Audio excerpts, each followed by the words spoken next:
Welcome to our instructional video on how to use our Flagstaff 21DS. Now this video is primarily for those of you who are thinking about renting out our camper or have booked it for an upcoming trip. We're going to start out by walking around the outside, showing you all the gear it comes with and how to use that gear while you're on your trip. Let's start out up front here.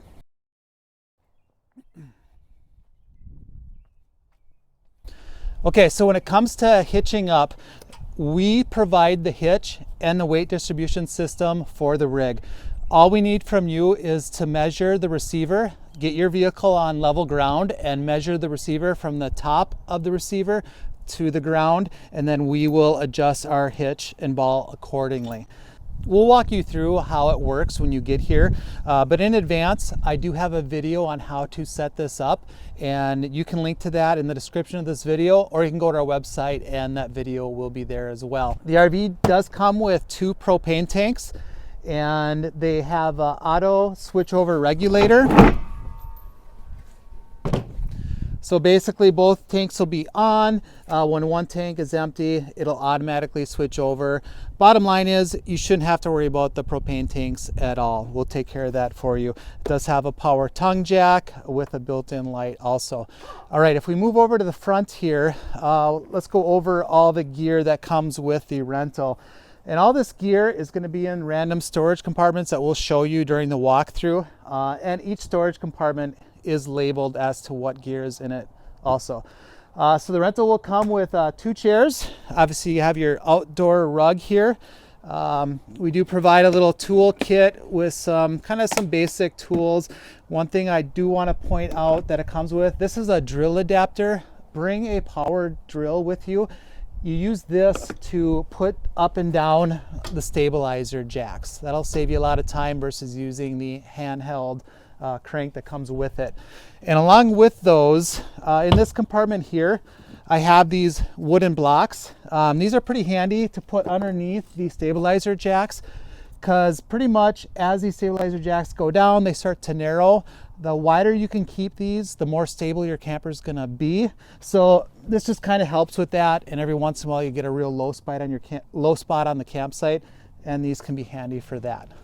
Along with that, these are stabilizer jack pads. You can also use these under the stabilizer jacks, but they're also handy if you need some more height underneath your tongue jack, or sometimes you might need them under one section of the steps there.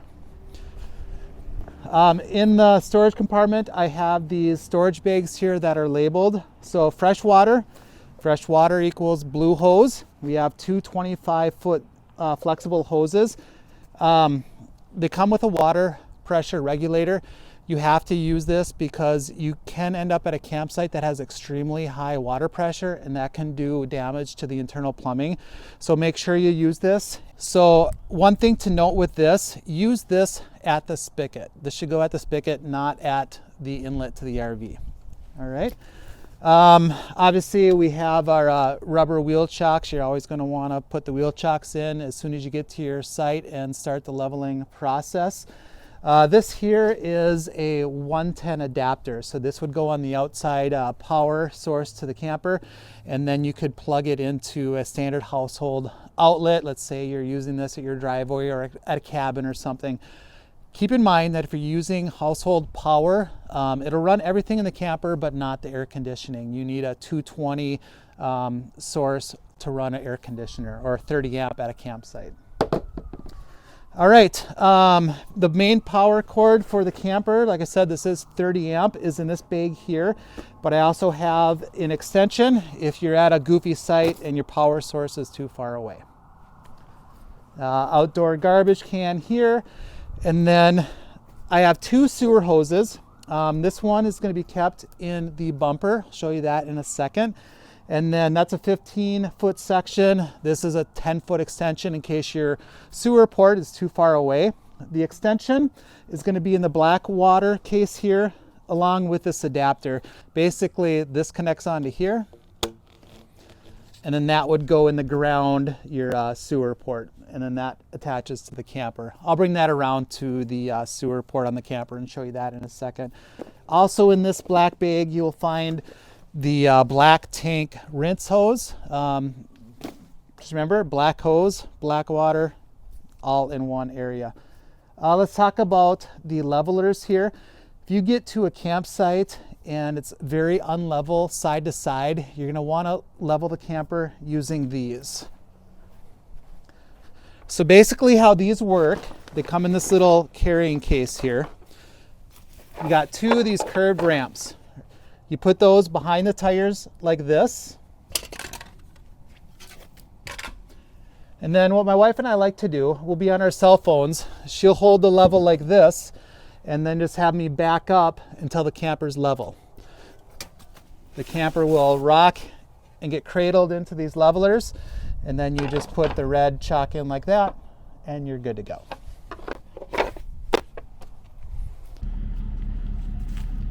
Okay. Do you have the Google? Oh, we'll just go up first. Okay, stop. Oh, go up a little bit more. Okay, that's good.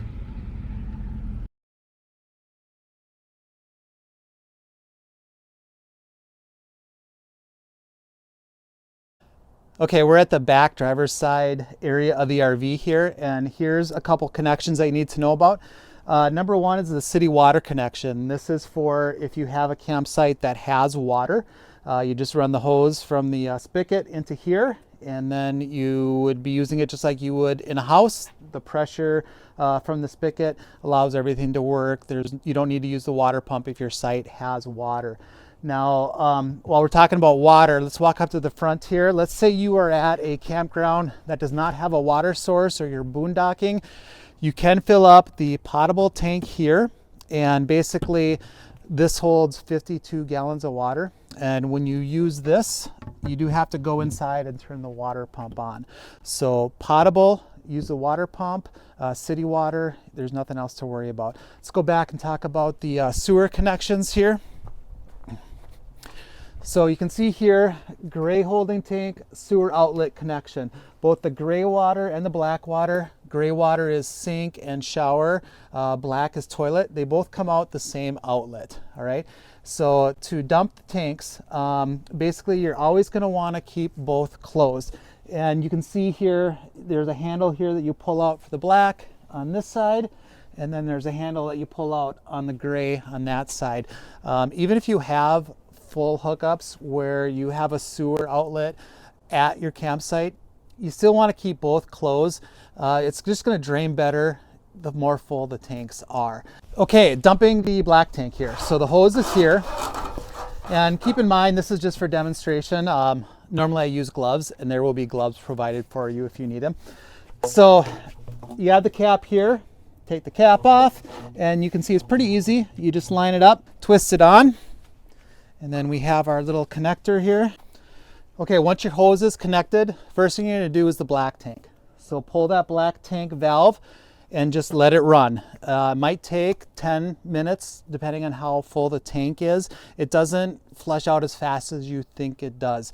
Once it's been going for a few minutes though, take your black hose here and you're gonna hook this up to the black tank flush. Basically, there's a bunch of jets inside the black tank, and you're gonna connect this to the water source at the dump station. And this is gonna force water through those jets. And as it's draining, it's gonna help clear that tank out.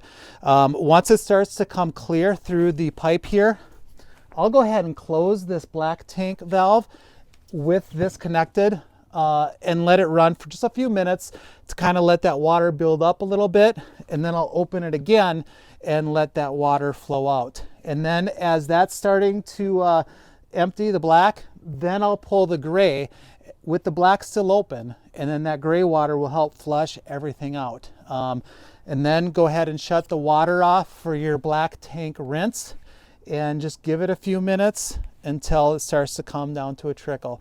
This whole process, if done right, it can be a 15-minute job, give or take. And while we're back here, this is where you plug the power cord into. And then as we move to the front, a couple of things to mention about the back here. Even though this has a ladder, there should be no reason to ever go on the roof, so please stay off the ladder. It does have a full-size spare, but your rental will have roadside assistance, so there should be no need for you to ever have to worry about changing a tire. All right, moving to the front here. I want to talk about the awning here. Now, the awning, I always say it's the most likely thing to get damaged during a rental and one of the most expensive things to fix. So be very careful when you're using an awning. You can use it as part of your rental, but just keep in mind you should never leave it out overnight or when you leave your campsite for an extended period of time. You never know when that wind's going to pick up out of nowhere, and wind can do a lot of damage on an awning. So just be extremely careful with the awning. It is not covered by insurance. It would have to come right out of a security deposit. Okay, before we move inside, I want to show you these steps here. These steps fold into the camper. When you lift these up, make sure the door is all the way open. Otherwise, the steps can come in contact and scratch the door. So basically, the steps just fold up like this. And that's how they store when you're traveling. Now, the steps do have adjustable legs. So if your campsite has a weird angle to it, you can adjust them. You just pop out these pins right here, and then the legs can go up and down depending on the height of your site. Okay, right when you get into the camper, right off to your left in this top drawer here is a binder that has the owner's manual for the camper, and pretty much every appliance in the camper has its own manual or brochure. That's all in here. This is where the remotes are as well. Down here is the breaker box. So if you have if anything's not working, check the breaker box first. It's all labeled there. Here is the audio and DVD player. So you can play DVDs through the TV up here utilizing this. It also has radio with interior speakers, number 1, or exterior speakers, number 2. And you can also sync your phone using Bluetooth with this as well. All right, here's the main control panel. So down here is your lights for interior, porch, awning. Up here, there's a little button. It's kind of hard to see, but if you press this, you'll have indicator lights here for battery, and then fresh water, black tank, and gray tank. And you can see it goes from empty to full. Keep in mind, when you pick it up, we always put a little bit of water and some chemical in the black tank, so it'll probably never show empty. And in fact, RV sensors are notoriously inaccurate. It's actually pretty rare to see them all empty. All right, then moving on to here, here's the water pump button or switch. Like I said, if you have city water at your site, you do not need to use this. This is only if you're using the potable water system. And I don't know if you can hear that. It kicked in. It will always kick on as soon as you're using an appliance, but it's not meant to run continuously. If the water pump doesn't turn off within, let's say, a minute, you probably have a problem somewhere. Maybe the outdoor shower got left on, there's a leak or something, but the water pump is not meant to run all the time, only when needed. And then here for the hot water, you actually have 2 options. You can run it off gas, if you're boondocking and your site does not have electric, or you can use electric. All right, and then here are the controls for the slide out and for the awning. I'm going to bring the slide out in just a little bit to show you what that looks and sounds like. This is a rack and pinion system, so you can bring this in and stop if you need. And then when you put it all the way out, it's going to make some noises. And as soon as you start to hear the gears engaging, obviously let off the switch and you're good to go. All right, moving along to the kitchen here. The kitchen pretty much works just like a residential kitchen. These sink covers here, we ask that you don't use this as a cutting board. We do have one provided. I'll show you that in a minute. Over here in these drawers, we do provide garbage bags, cleaning supplies, knives, utensils, that sort of thing. It does have a stovetop. This is very, very important. If you're going to use the burners, you have to lift up this glass cover.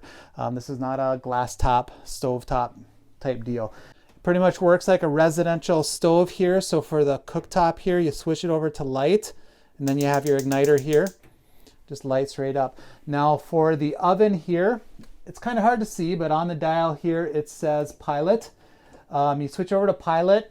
And it's pretty tricky to start. You have to hold that in Sometimes you got to hold it in for a good, 7-10 seconds, and then you hit the ignite button here. And the pilot's really hard to see. It's underneath, and it's finicky. It does work. It just takes a while to go. There's no flame there. And then obviously, you got your light, your fan, and a standard microwave. TV is on a tilt, and it does have a sound bar. That's pretty nice. And then this is the thermostat here. Pretty simple, analog here. And then you got your heat, air conditioning. Pretty self-explanatory. Bathroom. Couple things to note about the bathroom. When you're traveling, make sure the shower doors are connected with the safety latch here. And this camper here has a system where you can actually turn on the water, and with this closed, this will actually cycle the water through until it's warm, and then you flip this up, and then you have instant hot water coming out, so you're not wasting water while you're waiting for the water to get warm. As far as the RV toilet goes, these work a little bit different than a household toilet. It's operated by a foot flush. So the first thing you're going to do is you push this halfway down, and that's going to introduce water into the bowl of the toilet. Once the water's in there, you do your business, and then to flush, you push it all the way down. Now, keep in mind the black tank holds 30 gallons, which is a fair amount. It's better to use more water than less water in the toilet. The more water that's in the system, the better things are going to break down, less smell, and it's going to be a lot easier to dump. So be generous when using the water. And then obviously we'll provide 2 or 3 rolls of toilet paper. We use standard toilet paper. We just ask not to use too much so you're not creating clogs in the toilet. And then also with the toilet paper only, no products, no wipes especially, no diapers, anything crazy like that. This here, this GFI outlet, if you get some appliances that aren't working, probably the first thing to check is to make sure this hasn't been tripped. That's where the reset is for that. Then this does have a pretty powerful fan. Right here, you just got to open the vent, and then the controls are right here. And it does have a cover on top, so you can actually have this open while it's raining. That's how that works. Okay, so the fridge is here, and this is a gas or electric operated fridge. So it can run off propane or electricity if your campsite has an electric connection. But we usually just keep it on auto. That way it'll automatically switch over from propane to electricity depending on what you're plugged into. You don't need to do anything, it'll just do everything automatically. If you ever start hearing beeping coming from the fridge, that just means it lost propane connection momentarily. You just got to come in and turn it off, give it a couple seconds, and turn it back on again. That's what that beep will sound like. All right, over here, this is where we provide, some paper plates, bowls, napkins, forks, all that. We do have a coffee maker, and then cutting board and some miscellaneous pots and pans. All right, the dinette here. So this can fold down into a bed, and this is how this table folds down. This little yellow tab here, you push this off to the side, and the whole table is going to go forward and down. It's a loose standing table, so brace it with your foot here, and then push it as you grab the top lip here, and then pull forward and down. And then it'll go into a position to make this into a bed. And then you just arrange the cushions into the bed like that. In this closet here, some more cleaning supplies. You got your broom and Swiffer and that sort of thing. All right, let's talk about the Murphy bed. 2 important things before you leave your campsite. Number 1, I forgot to mention this countertop extension. This has to be down. So garbage can just goes right here. Lift up, push these hinges in, make sure that's in. So before that slide comes in, this countertop extension has to be in, and this Murphy bed has to be up. If you try to shut the slide with the Murphy bed down, it's going to do some damage. Okay, this is how the Murphy bed works. First thing you're going to do is fold the couch down. You just pull the strap up and forward, and the couch is going to fold flat. All right. So then you have these 2 pins here. I've already taken the one out on that side for the video here, but basically you pull those out, and then be careful when you're pulling this down. You don't want to put your fingers in here. So slowly come forward and down. This hinges out all the way to the floor like this. And there you go. Your bed is all set. These obviously are for storage. Just unbuckle those, put those off to the side. And then when you're putting the bed up, first thing you have to do, it has this safety catch here. So pull that, and then you're just going to kind of slowly lift up. Remember, this hinges down, up and forward. And then you put the safety latches back like that. And then couch just goes up and forward like that. So in the closet there are these little trays here. They just go in these little slots. Then you have a nice little TV tray. And then the recliners pop up with this lever right here. And the last thing to show you is that it does have a privacy curtain. Just has some Velcro here. Has its own rail system there. Privacy curtain. All right, that is how you use and operate our Flagstaff 21DS. Hopefully this video helped you out.